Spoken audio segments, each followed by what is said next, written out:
O que acontece quando um homem passa a vida inteira desafiando Deus?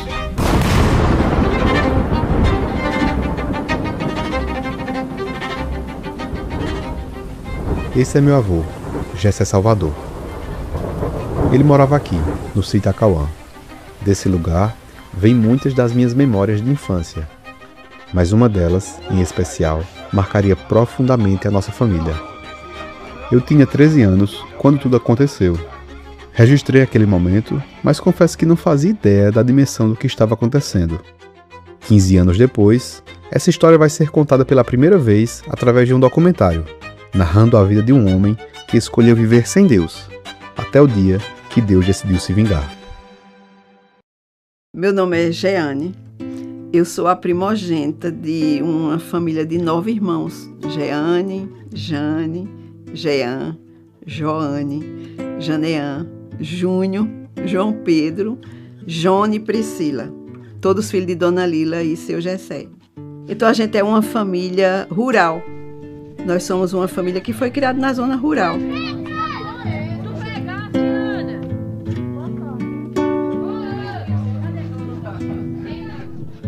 Cadê a Priscila?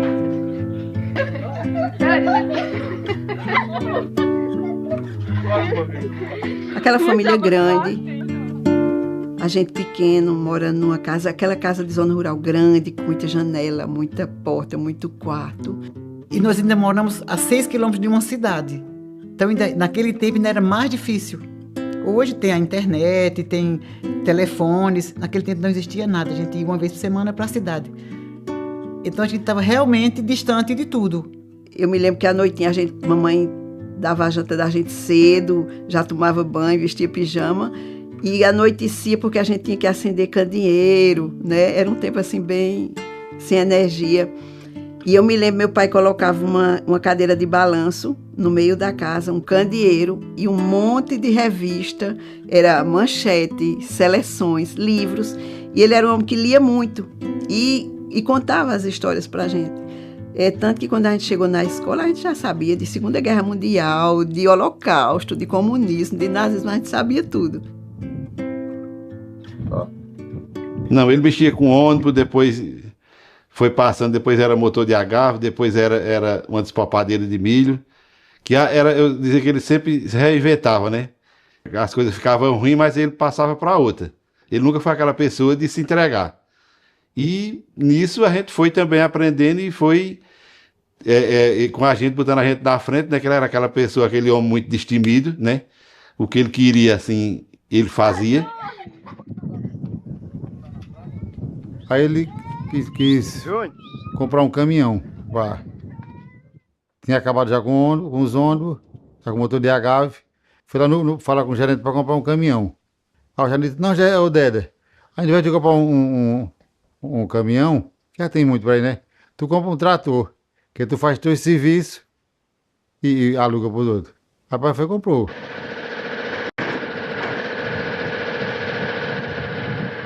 Daí quando chegou até ter 4D4. Aí depois o serviço foi aumentando.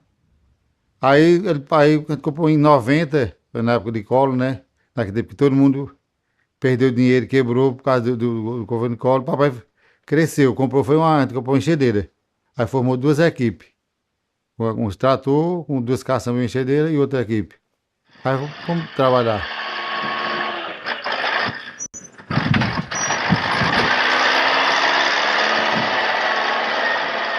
Era aquele homem conquistador. Então, tudo que papai queria, ele conseguia. Ele gostava de terra e criar. Criava muitos Nelores. O desejo dele tinha desejo de possuir as coisas. Se alguém se ele soubesse que tem alguém para vender uma terra, ele ia lá e comprava. Ele comprou várias terras na Prata, Sítio do Melo, vários locais. Então, ele tinha esse desejo por terra. E, ao mesmo tempo, o que era que fazia? Tudo que ele tinha, tudo que ele conquistava, não era só para ele. Ele repartia. Então, aqui a gente aprendeu a viver com uma mesa cheia de gente. Poucas vezes a gente esteve nas refeições, só a família. Naquele tempo tinha muito morador, ele tinha muito trabalhador, então todo mundo fazia parte aqui da vida da gente, né? Então, se ele criava cabra, não era só para ele, era para dar uma família, que naquele tempo tinha muita fome, não é como hoje, né? Então as famílias passavam muita necessidade. Vai na casa de Déda atrás de uma cabra. Se aquela criança não tomava leite de cabra, tomava leite de vaca, ele dava uma vaca.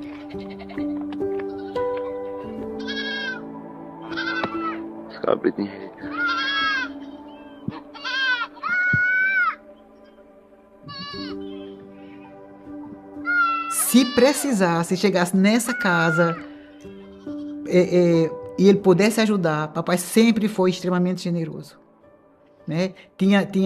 Eu presenciei assim, filas de pessoas aqui com um canequinho na mão para pegar leite. Ele nunca cobrou das pessoas. Ele era a única pessoa que tinha carro. Era um jipe. Mas era a pessoa que... as pessoas chegavam aqui à noite, batendo na porta. Eita, olha, fulano adoeceu. Ou a mulher de fulano vai ter um bebê. Precisa que ele acordava. No meio da noite, acordava, pegava o carro e ia levar. Então, assim, papai era muito generoso. Pronto, ele era aquela pessoa muito servidora, gostava de servir, de ajudar, né?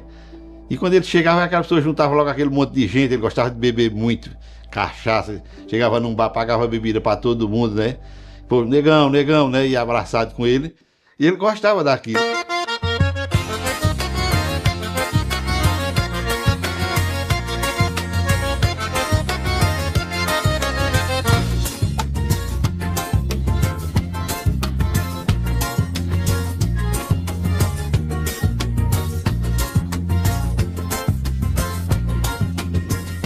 Eu vi que aquilo trazia uma satisfação para ele.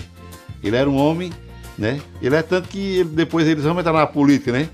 E você vê que ele enfrentou um sistema velho que tinha aqui no nosso município, né? E conseguiu derrubar, porque ele era aquela pessoa destemida, né?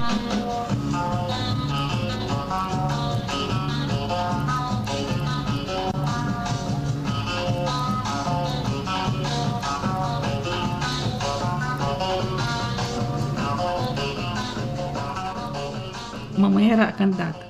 E ele não tinha inveja, ele não tinha aquela coisa, não, Lila vai ganhar, não. Ele entrou para botar a mamãe e ficava ali dando suporte a ela, sabe?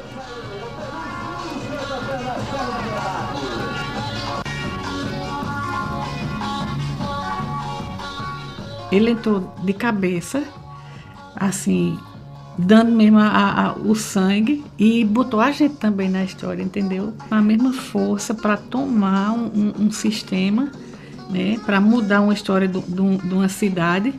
Tudo que ele fazia, ele levava a gente. E a gente ia. Eu quero dizer para vocês, minha gente, Lila voltou.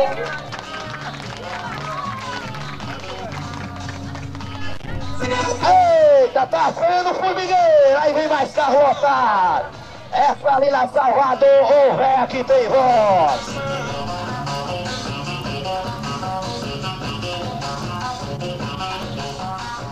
A gente entrou com aquela coisa com amor, com coisa, né? Mamãe ganhou, tanto governamos por um tempo.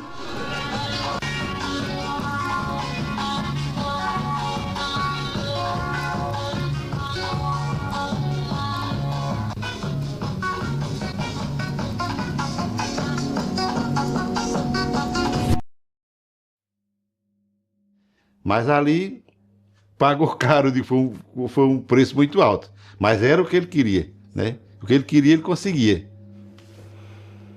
No tempo de política, ele era candidato a vice-prefeito e houve uma briga lá na Prata, né? Como tem nas políticas mesmo.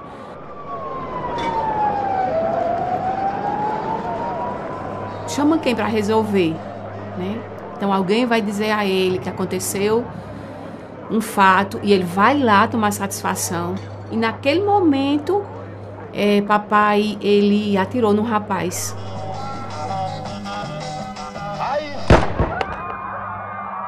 Né, que era amigo dele, mas que era de outro partido político, né? E a gente foi muito forte pra gente, porque a gente era muito jovem. E a gente ficou assustado, ele fugiu, né, no momento dos disparos. Papai fugiu e a gente ficou na rua, só mamãe e a gente. Poucas pessoas ali nos ajudaram, né? Porque também todo mundo ficou com medo. E mamãe veio para casa, para Cauã com a gente. A gente era jovem, né? Adolescente. Mas foi um momento muito marcante. Era um homem destemido, né? Acaba que nem não tinha medo de nada, não, né? E o que ele vinha assim na cabeça, ele enfrentava. Eu lembro também, Miguel, uma vez, desse serviço que fazia, o homem não quis pagar, né? Que ele ficou enrolando as coisas, né? E ele e o irmão dele, Neguinho, né? Estavam a 12 dentro do carro, vamos lá pra gente resolver isso. Né? E eu digo, fiquei assim, né? Assustado, eu digo, meu pai, né? E foram lá, graças a Deus o homem pagou, mas foram para resolver, né? Estavam a 12, um revólver, e foram lá para casa desse homem. Mas graças a Deus não foi resolvido na conversa mesmo. Tóxico usado como combustível. Especialista em investigar falsificações, este advogado exibe uma coleção particular de fraudes industriais e aconselha. Porque naquele tempo os homens eram aqueles homens fortes, né? De muita presença, de palavra, que todo mundo respeitava. E a gente, muito mais, os filhos, né? A gente tinha medo. E na comunidade era aquele homem respeitável também. Então, é um homem que foi crescendo, prosperando, comprou muita terra, tinha muito gado, muitos empregados, mas era ateu. O Deus dele, eu me lembro muito bem, ele dizendo assim, às vezes a gente dizia, papai, graças a Deus não, graças ao meu dinheiro, meu Deus, então ele batia no bolso, meu Deus é o meu dinheiro. E assim, desde pequenininha, a gente ser da zona rural, criado na zona rural, a gente tinha o costume de dar bênção, meu pai, né? E a gente dava, benção papai, benção mamãe. E ele dizia, bençoe. Ele não dizia, Deus abençoe. A gente, benção papai, abençoe. Aí a gente foi tirando, perdendo o hábito de dar a benção a ele, porque ele não acreditava que Deus abençoava. Então a gente foi perdendo aquele hábito, é tanto que nem os filhos, minhas filhas, têm o hábito de dar a benção. Porque a gente perdeu essa questão de Deus abençoe, de Deus abençoe. Meu primeiro contato com a Bíblia era ele lendo a Bíblia para dizer, mas isso não é assim, viu? Olha, lia um texto e dizia, tá vendo isso aqui? Mas isso é mentira, isso não é assim não, viu? Muitas vezes ele leu a Bíblia de Gênesis a Apocalipse. Ele lia para quê? Para criticar. Então, eu fui criada nesse contexto de um pai ateu. E meus irmãos também. Então, assim, filho de ateu também é meio ateu. Eu me lembro que eu tinha muita dúvida, eu já grande, quem era Deus e quem era Jesus. O filho era quem? Porque a gente não teve nenhum ensino. Todo o ensino da gente era assim contrário. Mas, nesse sítio que a gente morava, Cauã, no município da Prata, tinha tido um avivamento. Houve um avivamento aqui. O evangelho nessa região, ele nasceu nesse sítio aqui. Pessoas oravam. Existia muita oração aqui, pessoas orando por a gente mesmo, pela família da gente mesmo, pelos perseguidores.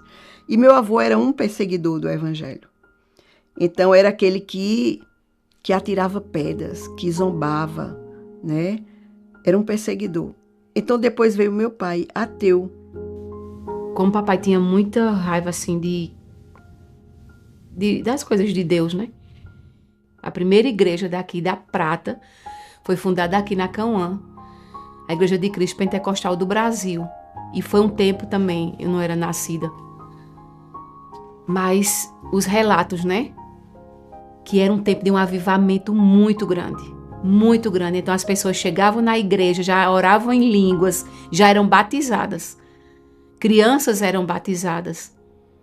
E muitas conversão aqui nessa igreja da Cauã. Depois os irmãos daqui da Cauã se mudaram para Prata e fundaram a Pentecostal do Brasil na Prata. E papai comprou o terreno da igreja. E papai mandou passar o trator, né? Derrubar a igreja.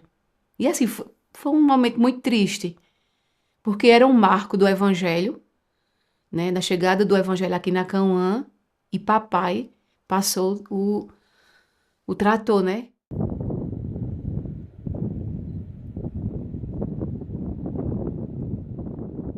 E assim era papai, né? Então, quando eu fiquei já na mocidade, com 19 anos, eu fui estudar em Campina Grande. E aí, em Campina, eu tive um encontro com Jesus. Conheci o Evangelho e me entreguei a Jesus. Eu fui a primeira da família. Então, eu enfrentei muita resistência. Não só dele, mas dos meus irmãos também, porque, na verdade, tudo era ateu. Todos éramos ateus. E eu enfrentei muita resistência, mas eu permaneci, né? O Evangelho chegou na minha vida de uma forma, assim, avassaladora. Eu fiquei muito apaixonada por Jesus. Até hoje eu sou muito apaixonada por Jesus. E eu comecei a pregar para meus irmãos. E de um a um foi aceitando Jesus. Veio um, depois veio outro, depois veio outro. E finalmente todos os irmãos se converteram a Jesus. Ele ficou muito furioso, né? Depois que a gente se converteu e quando todos se converteram. Então ele cada dia blasfemava mais de Cristo, cada dia ele era mais ateu. E depois ele entrou na maçonaria, a coisa ficou mais complicada ainda, resistente, perseguindo a gente. E os 9 filhos crentes. A mulher, quando eu me converti, disse: tu és um besta, tu és um besta. A gente vai aproveitar a vida. Mas eu estava ganhando, porque a palavra dele diz: quem ganhar a sua vida, perde lá, né? E quem perder a sua vida por amor de mim, acha lá. Ele criticava a palavra. Dizia que a palavra era besteira, que Deus não existe. Está entendendo? Que não existe céu, não existe inferno. Então, ele dizia muita coisa com Deus. Isso eu ficava constrangida. Isso trazia entristecimento para mim. Ele lia alguma coisa sobre Israel, né? Aí ele dizia: Janela, vem aqui, tu que é brabo pra gente brigar, né? Aí ele dizia: porque Israel é isso, não sei o que, né? Só para alguma coisa de Deus, da palavra. Ah, porque Adão e Eva, historinha, não sei o quê. Quando a gente ia para a igreja, era uma das coisas que ele reclamava. Ele sempre perguntava à mamãe: para as meninas foram para onde? Mamãe, para a igreja. Ele: isso é umas bestas, isso é quer ser besta. E a gente foi vendo, Miguel, que papai foi caindo no declínio. Aquele homem de tanto vigor já estava diferente. Teve tanta história na vida dele que, de repente, a consequência de uma vida de pecado, de uma vida sem regra, de uma vida... chegou, a conta chegou, né? E a gente foi vendo que ele não era mais aquele homem que podia resolver as coisas sozinho, né? Daí, todos os meus irmãos foram embora e ficou eu e Júnior, né? Casaram, foram embora trabalhar e ficou só eu e Júnior em casa. Júnior trabalhando com ele na empreiteira, né? E eu em casa. E ele ficou com um problema na perna, que ele não conseguia mais dirigir. Então, eu fiquei dirigindo para ele.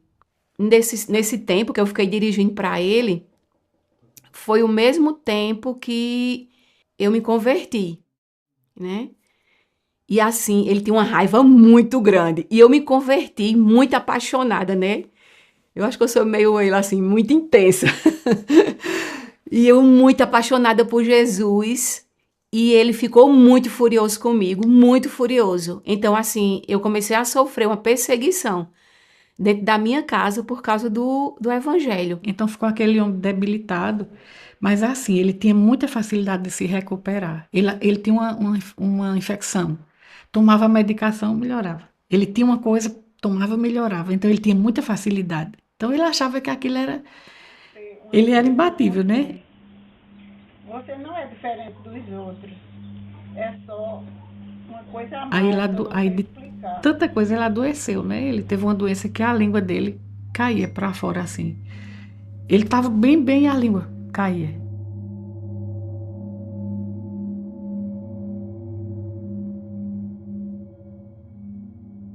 E ele ficava desesperado, aí olhava pra gente assim, pedindo socorro, né, faça alguma coisa. E a gente começou a levar ele para os médicos. Então, tudo que ele tomava, melhorava.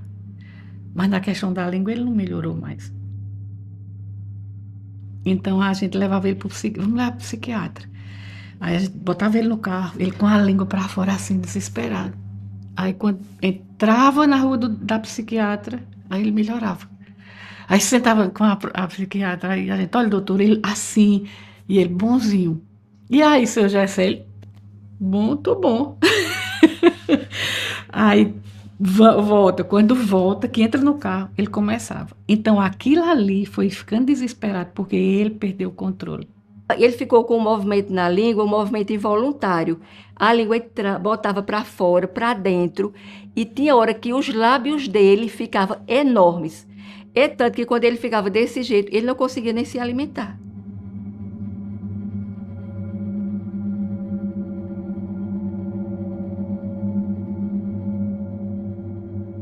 Ele sentia como se tivesse bichos na língua. É tanto que ele puxava assim na boca uma agonia para tirar aqueles bichos. Isso entristecia a gente e ele ficou também furioso com a gente. E a gente foi ficando com raiva dele. É como se ele tivesse perdido aquele amor por a gente. Sabe? Ele já estava agressivo, palavras muito duras. E eu como estava ali juntinho, eu e Júnior, eu acho que a gente sentiu mais, sabe? Porque ele maltratava muito Júnior. Júnior é uma pessoa muito de Deus, meu Deus. Para ter uma ideia, um tempo ele quis vender um caminhão e ele queria vender de todo preço, barato. E eu lembro que o Júnior estava na igreja, um dia de domingo, né? E eu estava até dirigindo para ele. E ele bora lá na igreja chamar Júnior. Júnior saiu da igreja e ele disse, cadê o documento do caminhão? Júnior disse, não pai, não venda não, que era barato, a gente vai pressar. Ele deu um murro assim nos peitos de Júnior, que o pobre chega estremeceu. E pegou a mão dele assim, o braço, e deu uma mordida. Com ódio assim, com raiva, né? E Júnior, não pai, não faça isso não. E foi aquela assim, chega eu fiquei, tá entendendo? Que deu vontade de eu abrir a porta do carro e sair e deixar ele sozinho lá. Mas você vê que era uma fúria tão grande, que eu não sabia o que fazer, nem de onde vinha aquela fúria. E ele ficou muito mal com a gente, ele ficou muito. Ele ficou nos odiando. Ele passou um ano assim, Miguel, com muito ódio da gente, de todos os filhos. Então, assim, ele tinha ódio, mas principalmente Priscila e Júnior, né, que eram os mais próximos dele. E ele dizia, eu vou acabar com a herança, eu vou queimar tudo e eu não vou deixar nada para ninguém. Então, ele focou em dizer, eu vou acabar com tudo que eu tenho e eu não vou deixar nada para os filhos. E quando ele encontrava com a gente, era dizendo coisa com a gente. E papai, ele começou a mudar as atitudes e começou a fazer muitas atitudes muito diferentes. A gente achou muito estranho a mudança dele. E ele começou a fazer negócios e perder dinheiro nesses negócios. E nossos irmãos, meus irmãos, né, foram conversar com ele, mas ele não ouvia ninguém. Então, assim, ele mudou. E a gente achou muito estranha essa mudança dele. E a gente entendeu. Era como que fosse algo demoníaco.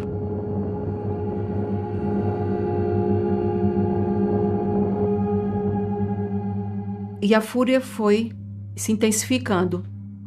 E eu fui vendo, junto com meus irmãos, que a gente não estava lidando mais só com ele. Nós estávamos lidando com principados. Papai foi maçom, ateu, né? Papai blasfemou muito de Deus. E os demônios vieram na hora de uma fragilidade na vida dele. E ali a gente já não estava mais brigando com o seu Gessé.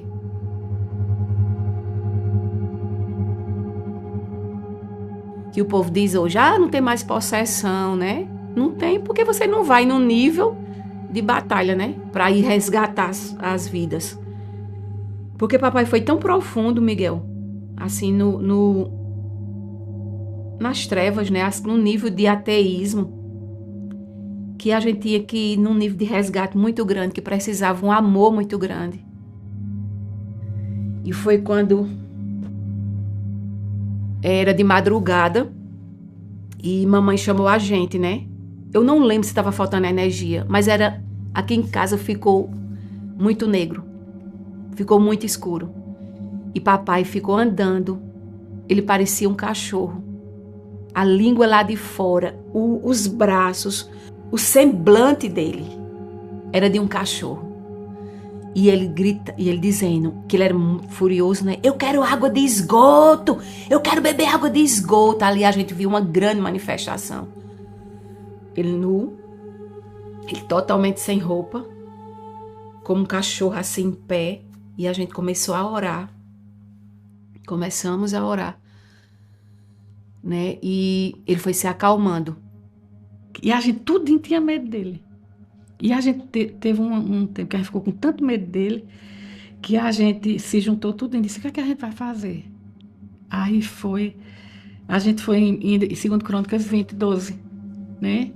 Quando o rei disse assim, Senhor, ele disse, Senhor, em nós não há força mais, porque a multidão é muito grande que vem contra nós, né? E nós não sabemos o que fazer, mas os nossos olhos estão postos em Ti. Então, nesse dia, a gente decidiu que a gente ia fazer um jejum e a gente ia começar os 9, fizemos um jejum de 21 dias nessa palavra e a gente dizia, Senhor, nós estamos com medo, o inimigo é muito forte, a gente não sabe o que fazer, mas os nossos olhos estão em Ti. E foi quando, eu nunca vou esquecer, a gente estava naquela dificuldade, ele querendo vender coisas e mamãe muito nervosa. João Pedro veio para cá de manhã e com um versículo que falava de honra. E sim, foi um divisor de águas. A partir dali, a gente entendeu que a gente precisava fazer nossa parte, que era honrá-lo. Que a gente não ia honrá-lo apenas quando ele estivesse fazendo coisas que a gente gostasse, que a gente achava que ele devia fazer. Pronto, aí a partir daí, ele podia pisar na nossa cabeça, Miguel.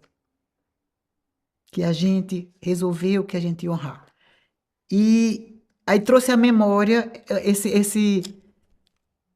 né, os pauzinhos que ele sempre conta às pessoas. Que ele dizia que tinha um homem que tinha 3 filhos.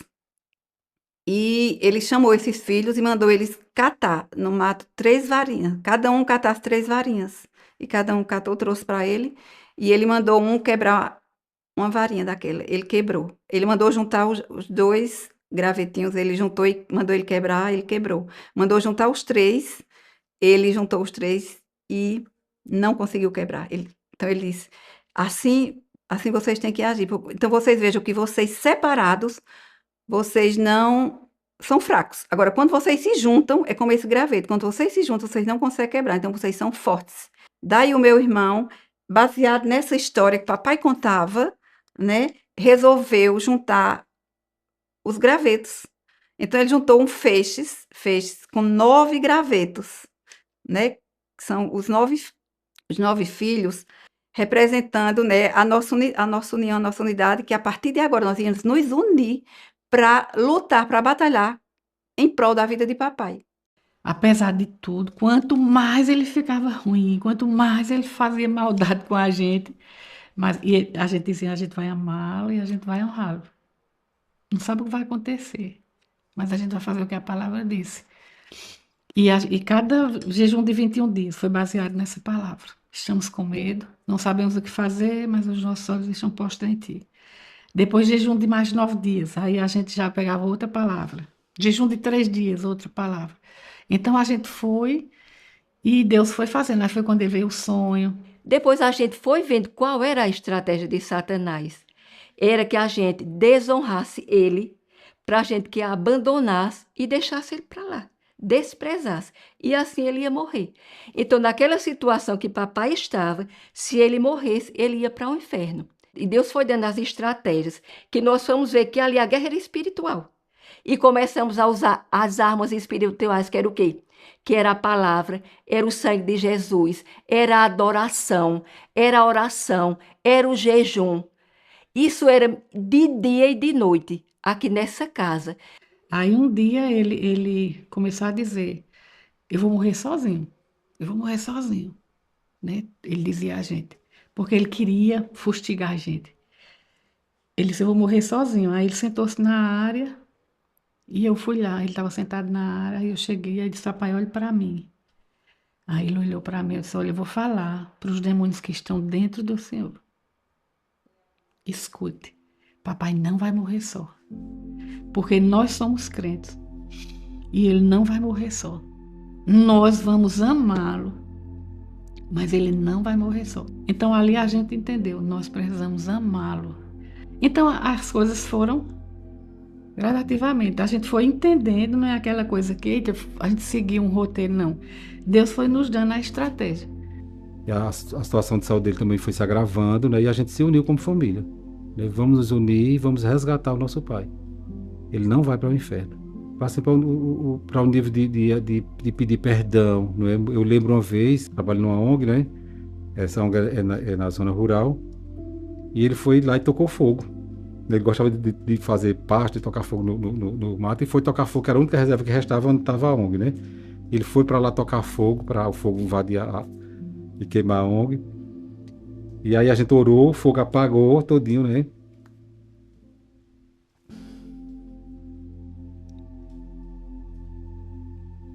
E aí eu lembro, né, que minha irmã chegou lá e disse assim: vá lá e peça perdão a ele, né?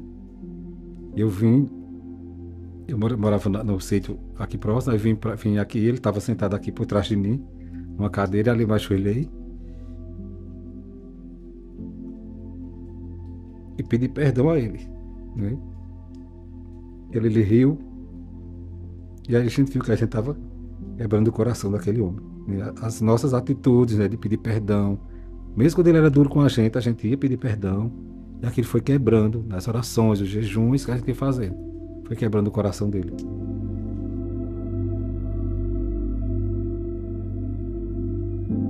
Nós tínhamos chegado de Campina Grande, eu e Priscila. Chegamos, era tarde, e fomos lá no quarto para saber como era que eles estavam. Dizer que tinha chegado e como era que eles estavam. E papai estava numa alegria imensa e mamãe. Ele não chamava Jesus. Papai era uma pessoa que não dizia Jesus fez, Jesus não. Não chamava Cristo. E quando a gente chegou no quarto, ele disse: eu vi Cristo! Eu vi Cristo! E a gente ficou assim, né? Era quase 2 horas da manhã que a gente tinha chegado de Campina. Eu vi Cristo! Então, naquela hora, ele tinha tido a visão de Cristo, Jesus crucificado. Quando ele viu, então as escamas caíram dos olhos dele. Ele não se continha de dizer: oh, gente, Jesus existe. Como é que eu não acreditava? Como é que eu não acreditava? Jesus existe. E a Priscila perguntou: ô papai, como era o rosto dele? Ele disse: eu não vi o rosto, porque o rosto dele estava todo ensanguentado. E foi muito interessante que a partir daí começou o processo de conhecer Jesus. Mas também não foi tudo ainda. Continuamos a batalha. E ali ele teve a primeira visão. Meses depois, mamãe, quem relata bem direitinho. Pois bem, vou contar a vocês o que foi que me fez mais feliz depois de 56 anos de casada. Aconteceu que ele foi ficando doente, foi ficando sem poder andar. E a gente é quem levantava ele de manhã na cama, saía com ele pegado no braço, com medo dele cair. Mas ele sozinho ainda andava, sabe? Mas a gente, com medo dele cair, saía pegado no braço dele. Quando foi uma noite, assim, umas 2 horas da madrugada, ele sentou-se na cama e se levantou sozinho, não me chamou, abriu a porta do quarto e saiu do quarto. Na minha casa fica acesa uma luz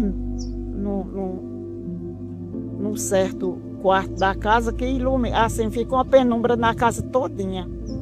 E ele saiu e foi lá para a cozinha, e eu saí atrás sem ele perceber.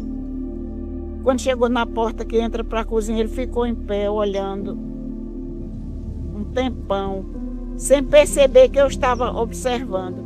Aí dali ele voltou, abriu a porta que saía para o alpendre, abriu a porta e ficou encostado no portal, olhando para fora. Agora, fora estava tudo escuro, que era eram 2 horas da madrugada, e eu fiquei em pé observando. Depois, com muito tempo que eu vi que ele não ia se deitar, eu chamei, Gessé, vinha se deitar. Ele não teve dúvida. Saiu calado e se deitou. Pronto. Fomos dormir. Quando foi de manhã, umas 6 horas, ele já não se levantou só. Me chamou. Zefinha, eu quero me levantar. Que ele me chamava Zefinha. Pois bem. Aí ele sentou-se na cama. Quando eu sentei ele na cama, aí eu disse assim: Deda, você se levantou ontem pra quê? Mas, caros ouvintes, eu não. Foi inacreditável aquela cena. Ele meteu os pés assim, levantou os braços e gritando, já foi gritando. Eu me levantei, que eu queria dizer para todo mundo onde foi que eu fui. Agora era gritando, gente. Sentado na cama, fazendo assim com os braços e gritando. Eu queria dizer para todo mundo onde foi que eu fui. Eu fui num lugar que era uma casa velha, caindo aquelas coisas do teto, caindo aquelas coisas do teto assim em cima e caindo umas bolas de fogo que eu ainda estou me queimando. E fazer assim nos braços que eu ainda estou me queimando. E aqui, dentro daquela casa, era tanta gente que fervilhava assim, sabe? E no meio de gente, e no meio daquele povo, tinha 2 cabrinhas baixo, um estava com uma tabuleta na mão, isso era gritando, gente. E naquela tabuleta estava escrito uma data. Era a data que eles vinham me matar, me queimar e me carregar. Mas Jesus me salvou, Jesus me salvou. E eu me levanto, que eu quero dizer para todo mundo que essas meninas daqui que estão certas, e de hoje em dia eu vou ser crente. Me levanto, que eu quero dizer. Aí foi dizendo às pessoas mais próximas dele, que eu quero dizer a Romero. E ele disse: eu agora sou um crente.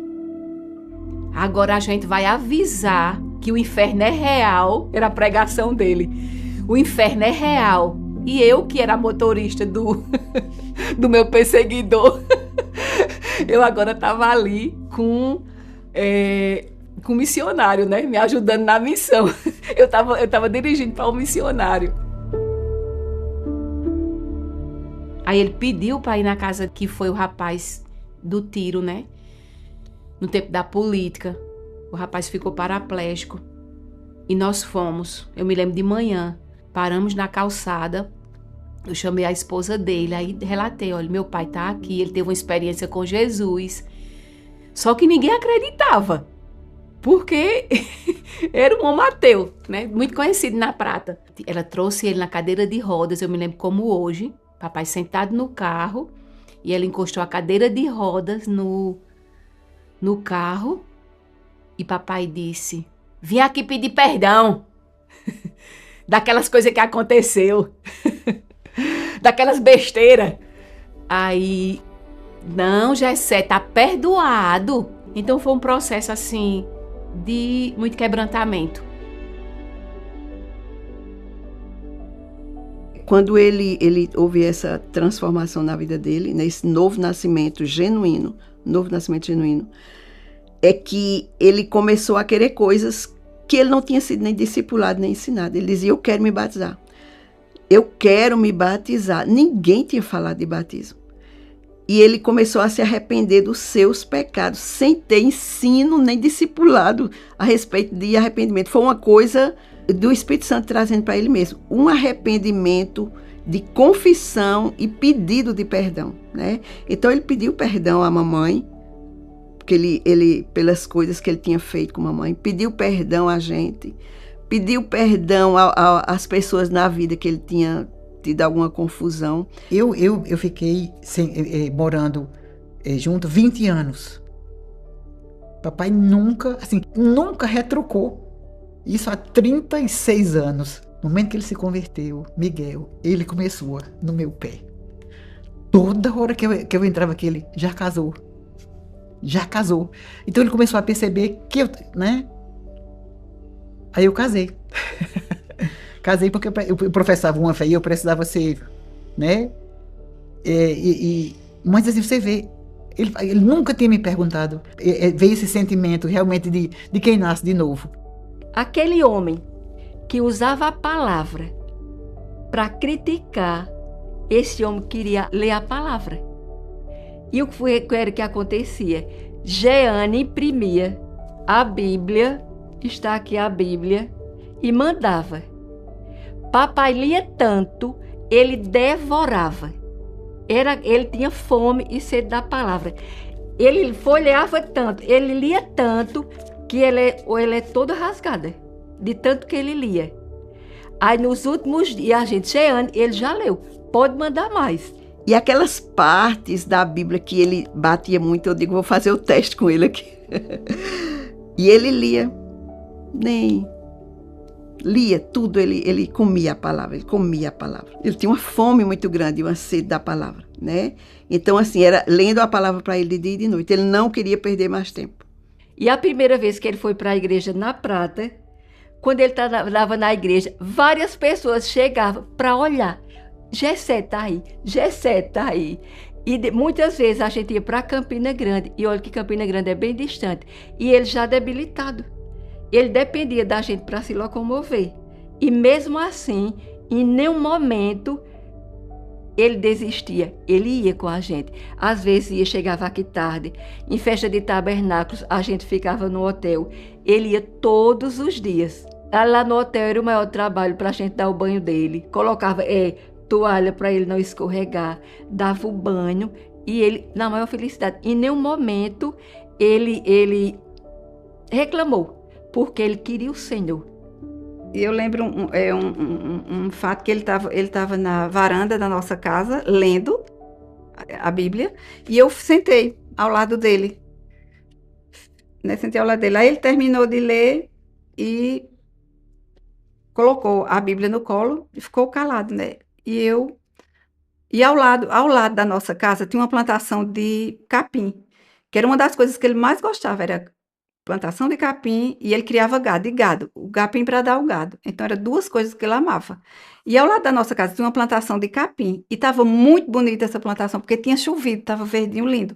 Aí, quando ele colocou a Bíblia no colo, né, ele ficou calado, aí eu fui puxar a conversa com ele, eu disse, papai, olha que lindo, que coisa linda. Ali o capim, olha como está lindo. Miguel, ele não virou a cabeça, ele não olhou. Foi um milagre. O coração de um ateu mudou da noite para o dia. A noite era ateu, no outro dia ele era apaixonado. Eu nunca vi um coração de uma pessoa mudar daquele jeito. De tal forma que tudo perdeu o valor para ele.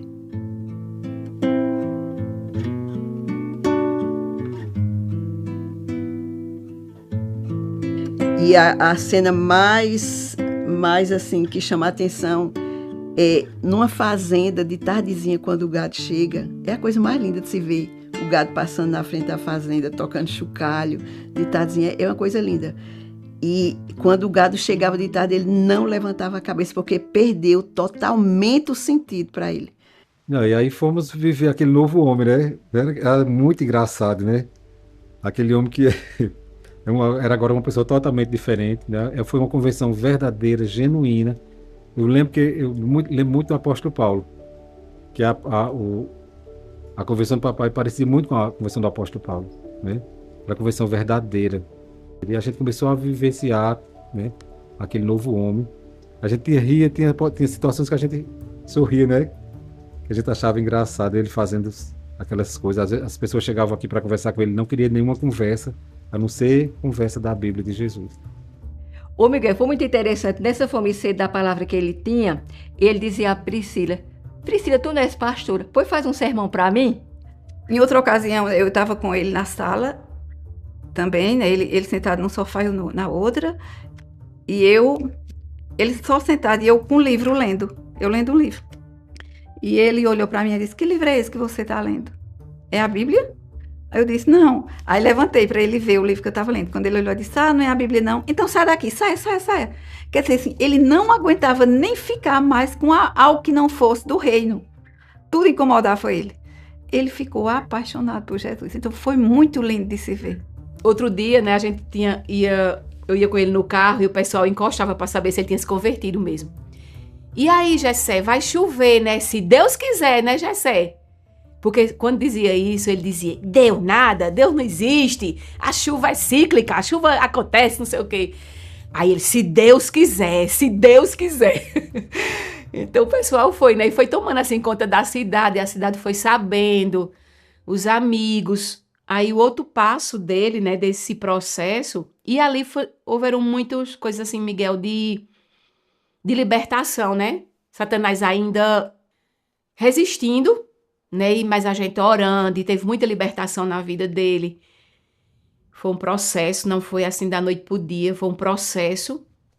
Ele queria que a gente lesse a Bíblia direto, era para ler a Bíblia. Então chegavam os filhos, os netos, e lia e cantava. E ele só tinha paz se estivesse cantando, louvando, né? Então tinha que estar assim direto. E assim, depois que ele se converteu, aí veio assim, é como que disse assim, não, agora eu vou lhe maltratar. Né? Então assim, se converteu, pronto, e tudo se transformou, ele, né, teve aquela visão, a partir dali, pronto, tudo ficou bem. Não, a partir dali foi quando realmente ele sofreu ataques diários. Miguel, ele ficava exausto, dava pena de ver o quanto ele foi maltratado. A falar, no nome de Jesus. Pai, a luz, olha. Você, pelo amor de Cristo, está repreendendo no nome de Jesus. Olhe para mim. Você vai vencer. No nome de Jesus. Olhe para mim, olhe. Diga em nome de Jesus. Eu venço. Satanás. Pelo sangue de Jesus. Porque agora eu sou filho de Deus. E como filho de Deus, eu tenho autoridade para pisar, para repreender, para expulsar. Diga, para expulsar. Em nome de Jesus. Diga, saia da minha presença. Saia da minha boca. Em nome de Jesus. Porque a minha boca é para louvar a Jesus pelo que Ele fez na minha vida. Diga, em nome de Jesus. Eu vou glorificar a Jesus. Bem muito. Deus. Nós nos unimos como família toda. Filhos, noras, netos. Era todo mundo aqui. Miguel, a gente vivia em alerta 24 horas.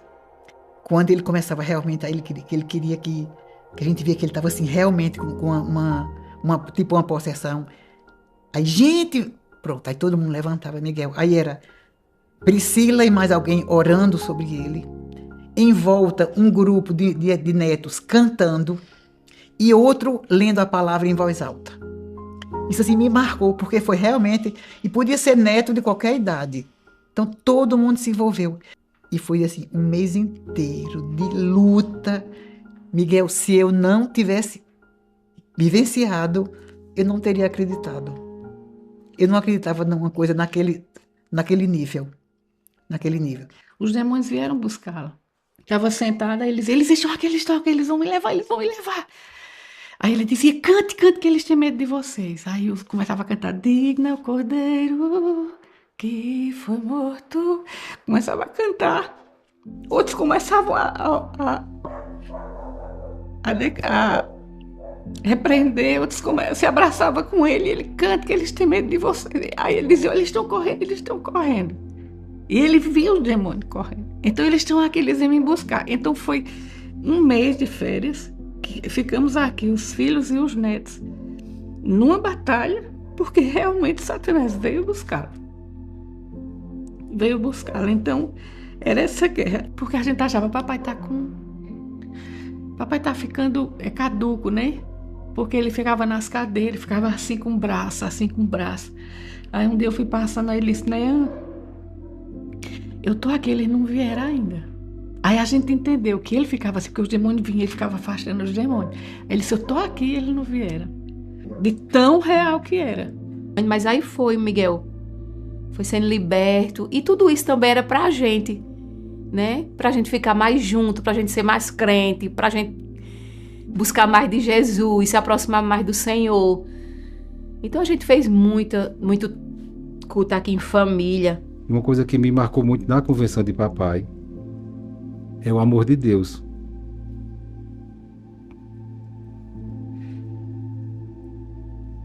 Assim, muitas vezes a gente vê as pessoas, né, assim, blasfemam contra Deus, o que a gente pensa logo, né? Que a gente quer uma vingança, né? Ah, se caísse um raio na cabeça daquela pessoa, né? Isso que vem logo, mas eu vi o amor de Deus ali, né? E assim, a vingança de Deus não é matar o homem, não é atingir o homem com um raio, enfim, se vingar. A vingança de Deus é a conversão do homem, né? Aquele homem conhece ao Senhor, né? Que ficou como o papai ficou. Aquele homem que blasfemava contra Deus. De repente, aquele homem, um homem apaixonado por Jesus. Então eu entendi ali o amor de Deus, né? Que muitas vezes o homem pensa de uma forma, a gente pensa de uma forma, né? Mas o amor de Deus é diferente. Então, nos últimos dias, ele não conseguia mais ler. O que era que fazia? Ele ficava abraçado com a palavra. Ele ficava tempos e tempos ali deitado, abraçado com esta palavra, que é viva, que é a verdade, que é quem o libertou. E foi isso que nós vivemos. E com o tempo, ele ficou mais acamado.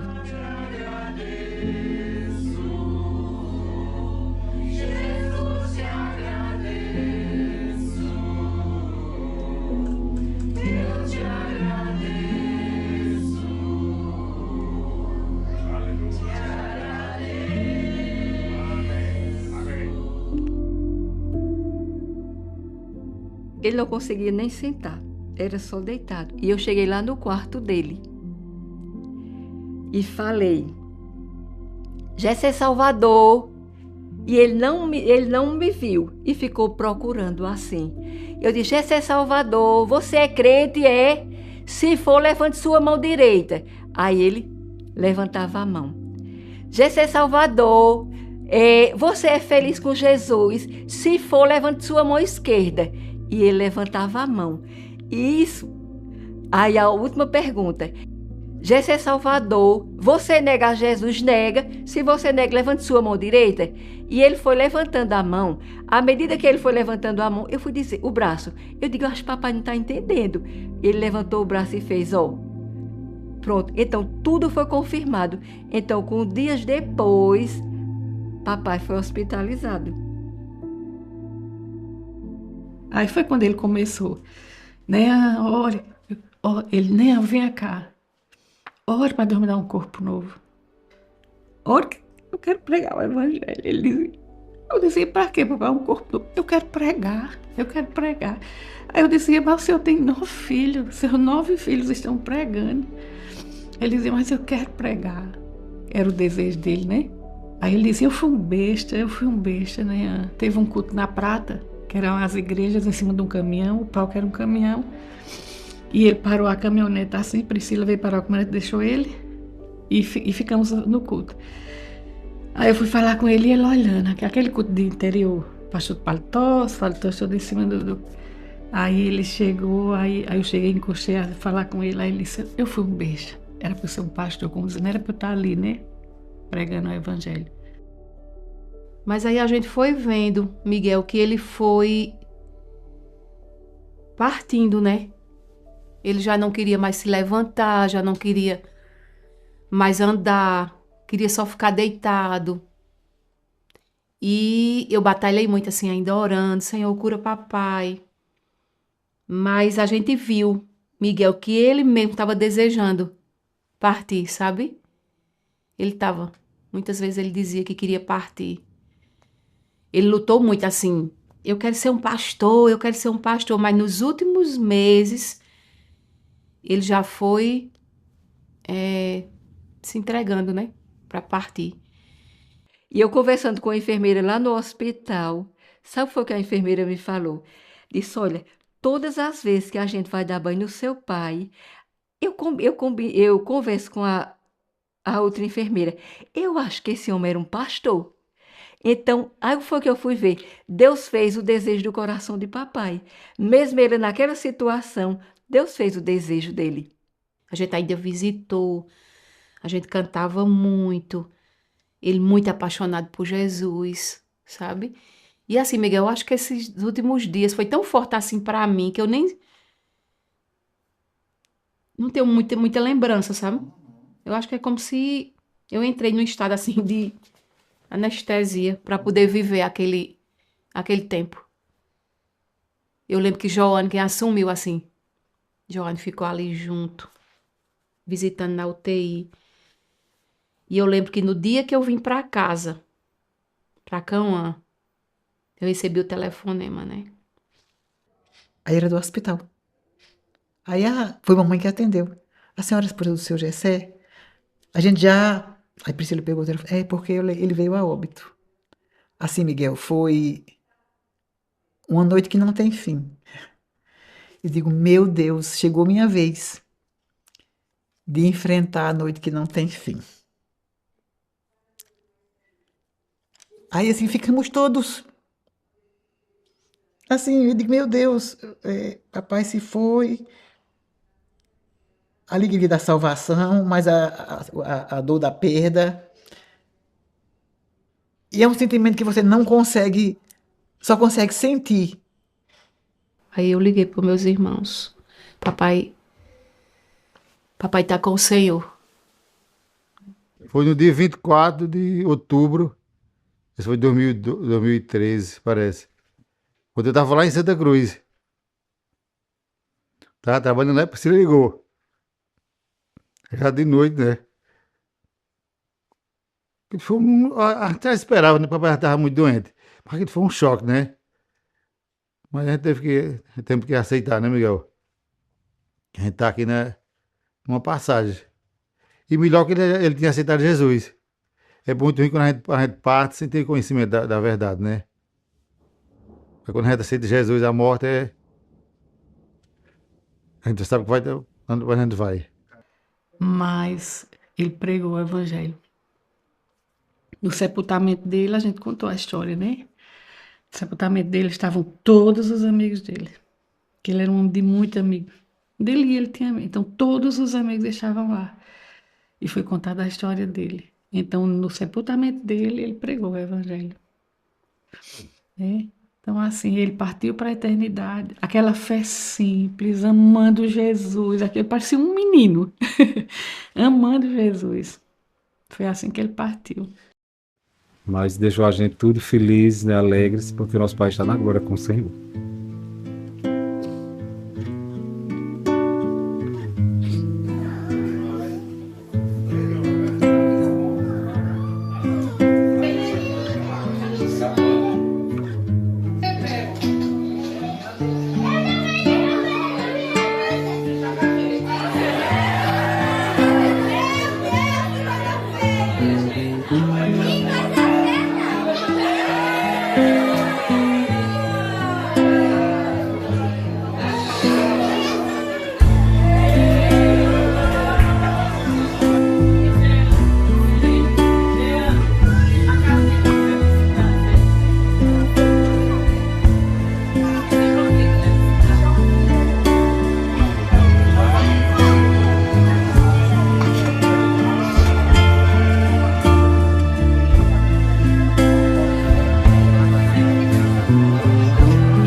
Jesus reina nesse lugar. Satanás pensou que a semente do evangelho que foi plantada aqui não ia prosperar, mas olha como ela prosperou.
Oh!